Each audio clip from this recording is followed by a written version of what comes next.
All-Star break just finished as the National League defeat the American League 3-2 for the first time since 2012, as Justin Steele had himself a good game, going 1 inning, 1 K, 3 solid outs in the win over the American League. Hey everybody, welcome here to Cubs Baseball Talk. Bear Down Studios here to talk about the Cubbies, their first half performance, and their chances for the postseason in the second half.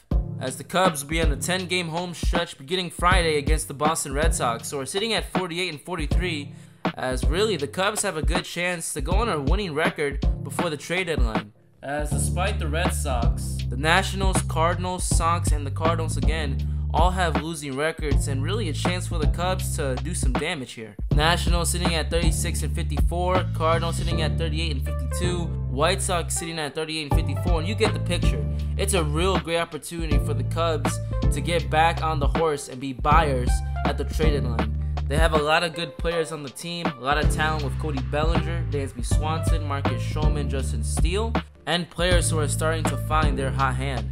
Look at Seiya Suzuki, had himself a great series against New York with a home run on Sunday, and the last 2 series for him against Milwaukee and New York have been really good. Over the last 7 games for Suzuki, he's been batting at an average of .391, getting on base at .423, and slugging above .600. Really good numbers for Suzuki as of late, as he's been struggling before then, not being able to put the ball in play, getting base hits, and especially getting home runs like the Cubs thought he would. As he's hit a lot of hard hit balls, and finally now it's paying off. And with the new series coming up against Boston, it's right on time that Suzuki's batting the way he's supposed to be. However, players like Ian Happ and Christopher Morel have been struggling as of late, as Ian Happ, the Gold Glove winning defender, has not had a good last 30 games.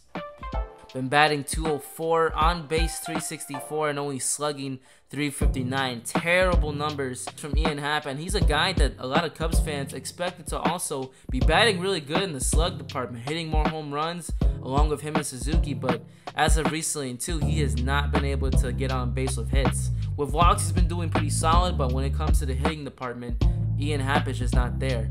With Christopher Morel, his last 7 games has been questionable as well, averaging .192, on base .276, and slugging at a .308 percentage. Not good numbers at all for Morel, but in baseball, it happens. You go through slumps and you go through great hitting streaks. Hopefully, this is just another slump for Morel, and he'll get right back on track against Boston. And talking about the Cubs offense, some more Bellinger, how about him? He has been slugging and hitting the ball great ever since his injury.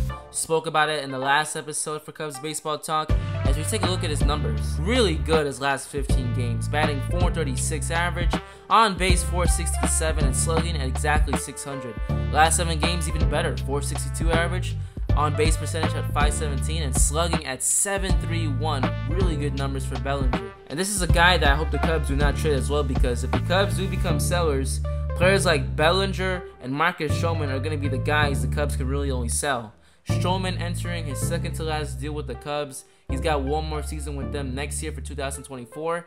As Cody Bellinger only signing a 1-year deal with the Cubs, so in the free agency market, he can sign with whatever team he wants. So it's going to be really hard for the Cubs to try and pull him back if they don't have a good second half season. However, if things go their way for the Cubs these next few weeks, they'll be buyers for sure. And one thing the Cubs would really need to improve upon their team is the batting. And I gotta give David Ross some credit too, because a lot of backlashes came his way for not being able to put in the right guys at the right spots to succeed. However, I disagree with that point, because Ross has been only doing the best with what he's been given. We saw him earlier this season mix some lineups that had a lot of us Cubs fans confused, like, what are you doing? But if you go back to those stretches, it was when Cubs hitters were not finding their groove. Dansby Swanson had himself an amazing April, but in May was starting to slump off a bit along with some other Cubs players. We then saw some other lineup changes, like Hosmer at the time, who was a Cub, before he got DFA, batting at 5th or 6th instead of batting at 7 through 9. And those lineup changes are really give Rossi credit, because he's doing the best of what he can. And as of recently too, I've been more of a fan of David Ross, especially since his late game outbursts against Milwaukee and New York. And you love to see as a fan too. You love to see the passion he has for the team, and in the dugout showing that this team will not quit, especially since the last week. The comeback loss against the Guardians, the comeback win against the Brewers on July 4th, the comeback win on July 5th, the almost comeback win on July 6th against the Brewers, and then the comeback win for the series finale against New York. So it's awesome to see the Cubs fight like that and never give up. And speaking alongside Milwaukee, that was a terrible officiating. We also had some terrible umpires too against New York, but Milwaukee was atrocious. There was a key moment in the game when Marcus Stroman was pitching where he should have got the strike 3 call on a full count, but the umpire ruled it a ball, and that ball 4 at the time for Stroman, which led to an extra base hit that made it 1-1 with 1 out, and then eventually led up to Christian Yelich's 3-run bomb that made it 4-1. If Stroman got that second out, Cubs could have probably got out of the jam with that and could have possibly won that game. As now going back to the Cubs too, to talk about injuries.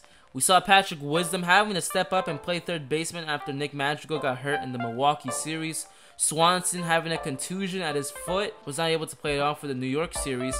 And Patrick Wisdom, his batting, despite that one nice hit in the Friday victory over New York, has not been good at all. Having a similar season Javier Baez had with his last season with the Cubs, just cannot seem to lay off the bad strike 3s. His last 40 games, averaging 140, on base 229, and slugging 279. Along with his strikeouts being 41 in his last 30 games. Really horrible stuff we're seeing from Patrick Wisdom.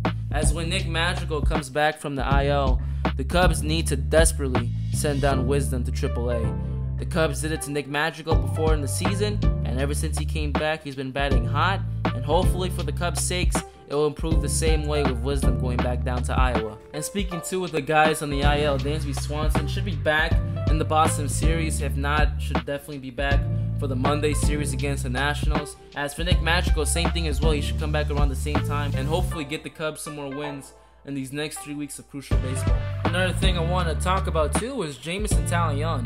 How about him too in the start against the Yankees? 8 quality innings, 1 hit, 4 strikeouts, an absolute beauty of a performance.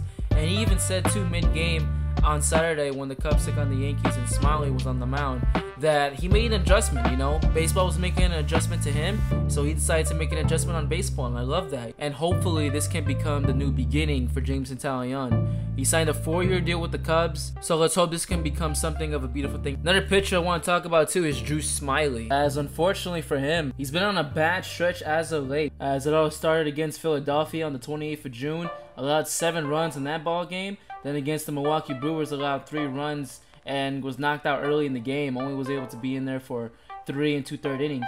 And then finally on Saturday against the Yankees, 4 innings, allowed 4 runs, and was just throwing too many pitches, and the Yankees were fouling off and getting hits off him too much in that game. As hopefully he's going to be able to bounce back, because there was a time in May where he was dominating. He was getting quality starts after quality starts. How went against Minnesota, then Houston, and then went 5 innings against the Mets where he was doing pretty solid. Hopefully Drew Smyly can get back into rhythm, as if the Cubs can keep rolling, they have the best starting rotation in MLB if they do. Justin Steele and Marcus Stroman as the 1-2 punch. Kyle Hendricks having a great season so far as the 3rd guy. Jameson Taillon can hopefully ride off his good stretch he had against New York. And then finally, Drew Smyly can get back on track and start getting deeper into games. For the bullpen, Javier Assad, growing an impression on me, has been getting some good relief innings as of late, especially against New York, going 3 innings, not allowing a single run against the Yankees. And Julian Merryweather and Daniel Palencia continue to be a hot velocity pitcher, especially Palencia throwing 100 miles an hour off that fastball. Really good stuff. As finally, want to talk about the Cubs' second half schedule. As like I said in July, they have a nice clean slate of games that they can win, going against Boston, Washington, St. Louis, the White Sox for 2 games, and then the Cardinals to finish off July. Then on the 31st of July, they begin a new series against Cincinnati. Then they gotta go against Atlanta, New York, Toronto, the White Sox, and Kansas City, which should be easy ones. And then they gotta go against Detroit and Pittsburgh, another 2 easy series the Cubs should win. But then, starting late August into September, they gotta go against some good competition. Playing again against Milwaukee, taking on Cincinnati, then San Francisco and Arizona. And then after that, they'll play Colorado, then again back to Arizona, at home versus Pittsburgh and Colorado, and then finally, hard back-to-back series on the road against the Atlanta Braves and Milwaukee Brewers. So the Cubs need to get hot right away, has to start against Boston and can continue down the stretch.